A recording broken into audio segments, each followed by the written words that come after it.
Hey, we know the Eagles had a really bad game last week. No reason to harp on that. But prior to that game against the Saints, all the offensive metrics were pointing up. Red zone, third down conversion, just the offense in general was looking a little bit better each week.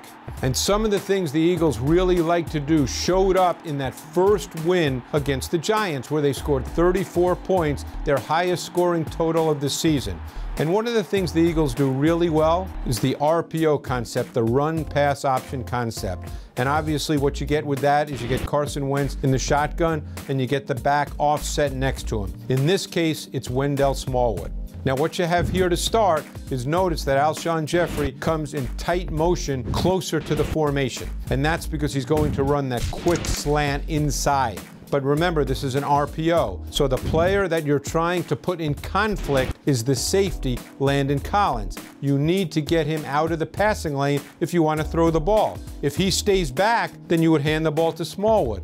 But notice here, when Carson Wentz takes the snap and puts the ball right in the belly, the mesh point with Wendell Smallwood, notice that Landon Collins comes forward. He steps up pretty hard. So what does that tell Carson Wentz? He's got the slant behind Landon Collins. This is beautifully executed for a 15-plus yard gain. These are the kinds of plays that the Eagles do well, the run-pass option. We can also look for them to try to attack down the field with designed, orchestrated shot play opportunities. These kinds of things were working well prior to the Saints game. Now, the Giants' defense has not been very good this year. They don't get to the quarterback. They're not very good on third down. So this is a clear opportunity for the Eagle offense to get back on track. All right, Mike, quick. These slow starts for the Eagles offense, it has really become an epidemic. In 8 of the 10 games, they've been shut out in the first quarter. Fewest points in the NFL in the first quarter. Yep. What went wrong again in New Orleans? There's always something, John, and it doesn't have to be a lot. And sometimes it's as simple as just one guy. In this case, the best offensive lineman, Brandon Brooks, not getting up to the second level and getting a hat on the linebacker. If you see this run, he spends a little bit too much time with the guard where he's got to get to that second level. If he does, there's a clean pass for Josh Adams. And now you're behind the chains again. Yeah, on second down, it's a similar thing. You just don't get enough. It's a wheel route here. It's a post route by Nelson Aguilar.